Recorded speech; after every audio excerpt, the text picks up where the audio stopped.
See what happens in Game 3. Now, Game 2 here on the anniversary of Roy Halladay throwing a no-hitter in the playoffs. Chooch. His son's throwing to Carlos Ruiz, Chooch. And we saw some great pitching in this one. Snell on fire early, Pedro. Yeah, I was really impressed. I thought Ohtani pitched well, but man, Blake Snell is like in mid-season form and nice and fresh. Great news for the Dodgers. Scary first inning for Luzardo, and then he went crazy. Get this, tonight was just the second game in MLB postseason history that both starters allowed one hit or less through 6 innings. I told you he was going to pitch the saw. game of his life. But it all changed in the 7th inning, Curtis, like it always seems to with the Dodgers. There's just so many bats there, you know, one MVP after another MVP, and you just give them opportunities. Eventually, somebody's going to get a hit. The thing is, they strung those hits together in the 7th inning like they were able to do tonight. Luzardo's night would end with 6 innings pitched and 5 Ks. A broken bat for Kike, scores Teoscar. It was the Hernandez brothers at it yet again, J-Roll. Yeah. You know, that's one of those plays. Look, it's a tough play. You're coming in. You know you got to make the throw to get the guy. But as a shortstop, you have to make that throw up the line. Right. Give the catcher a chance to catch the ball and block him off the plate, or at least make a good tag without reaching back across. It just feels wrong that Will Smith is doing damage in Philadelphia. He's from West Philly, cuz. That's what I thought, born and raised. But today, he knocks it through. It would then become 4-0 as the Dodgers were pouring it on. We came down here, Curtis. We thought it was over. And then they brought us back in. It's not over till it's over. Get runners on, cause a little pressure. Anything could happen, and we thought we might see it happen as this is getting now down to a 1-run lead. Castellanos called safe there on what many believe was questionable base running. And then you could raise this question again. Bryson Stott lays down the bunt, thrown out at third. I see nothing wrong with that play. I mean, you might get mad trying to play for the tie, but you're at home. You have to win the ball game. Put yourself in position. If we tie this game here, we can possibly go to extras. And this heart was in our throats.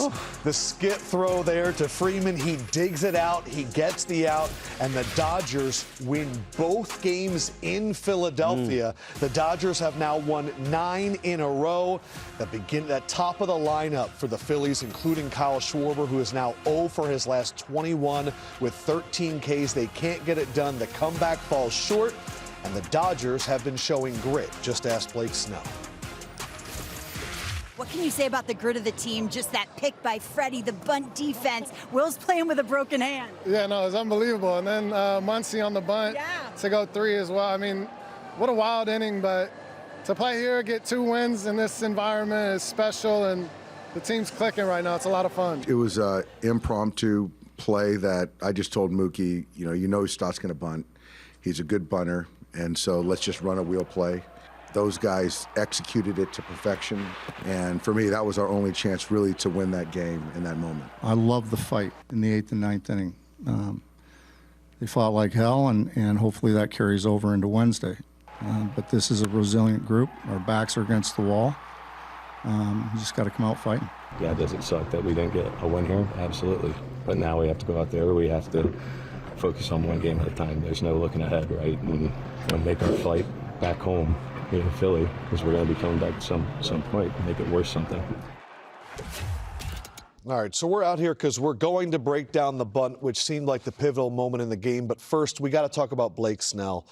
Held the first 13 batters hitless. What did you see from his stuff tonight? I saw the typical Blake Snell when he's healthy, when he's on. And unfortunate for the Phillies, this is a guy that's very deceiving. Has outstanding stuff, was mixing in his pitches, and I think he learned something from Ohtani, because I saw him take pretty much the same approach against some of the same guys. Attacking the strike zone? Attacking the strike zone in certain areas. This is a good example right here on Turner. A lot of changeups on Schwarber. Start him off inside, finish him late on the outside part of the plate. That's what Ohtani was doing, and with breaking stuff. He was really executing today. A guy, like I said, over the top, really deceiving, hard to center, and Philadelphia did not do a good job of putting the balls in play against a guy that's normally tough. And then you strike out that many times, 24 times, I think it was, that they struck out. in the last two games. That's way too many strikeouts. You can never overcome that against a good team like the Dodgers, and especially having guys like Blake Snell do what he did tonight. Heading into that 9th inning, batters 2 through 6 for the Phillies. So this is Schwarber, Harper, Bohm, Real Muto, and Castellanos. 0 for 15 with 5 Ks.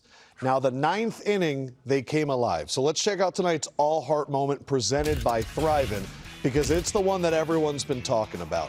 Philly started off going single, double, double, shows a bunt. Jimmy, what are you seeing here?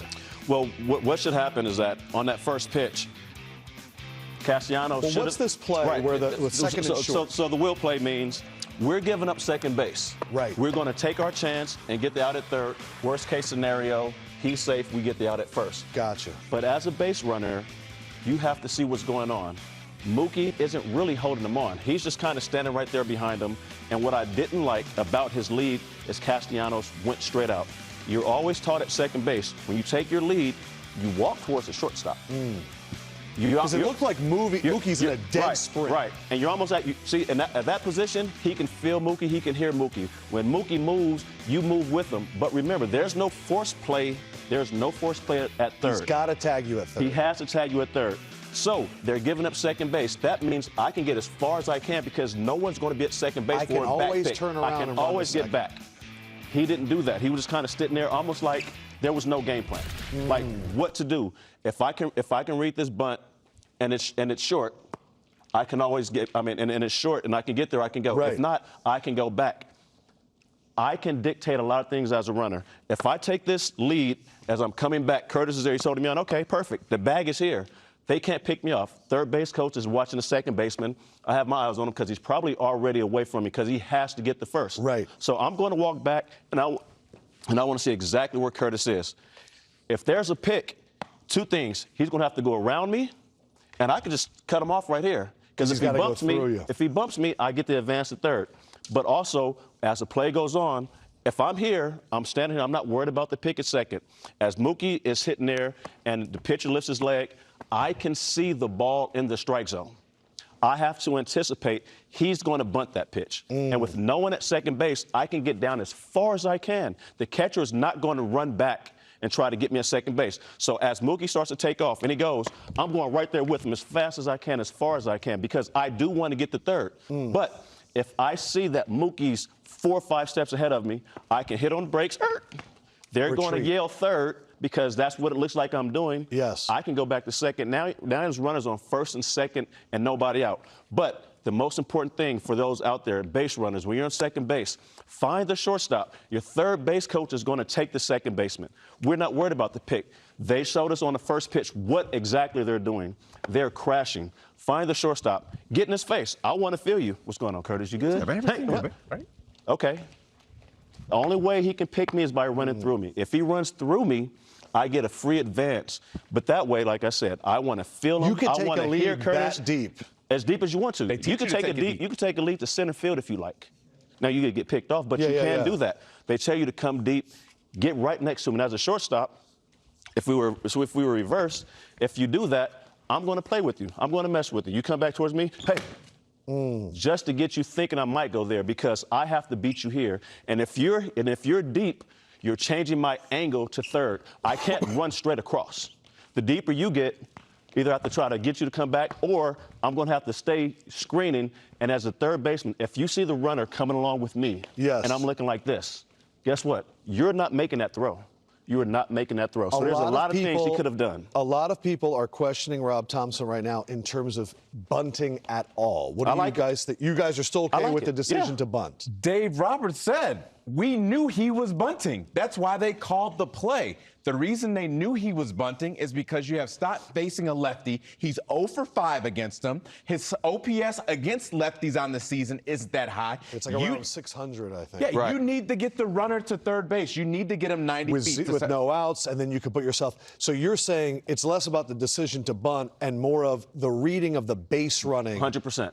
You the can lead, always go the to second, secondary, and I it can could be always first and get second back. with no I can outs. get as far as I can. If I see the throw is going to beat me because he was out by a good ways, but at some point, one, I see the ball in the zone. I'm anticipating. He was taking his lead, the ball was coming in the zone, and he was breaking down to read if the bunt was going to get down. There's no reason to because there's no one at second. Even if he pops it up, guess what? So it was the hesitation no one's going to be that a was the second. issue. Everybody's going to be in here trying to catch the ball, right? Right. There's nothing. He took a normal lead, just like a normal, a normal lead, just here I am, just chilling. Okay, here comes the bunt. And he kind of gets there and does a normal lead stuff. Not any effort, really true, great effort to get to third. Easy. And even if you're just going to take, let's just say you just take a normal lead without going deep, but you always should. As soon as he breaks, knowing no one's there, run as far down as you can. If he gets back, stop. No one's at second base. You can walk to second base. It's everything you're talking about right now is base running game plan. Yes. And that was also because you were a great base runner and you stole a ton of bases.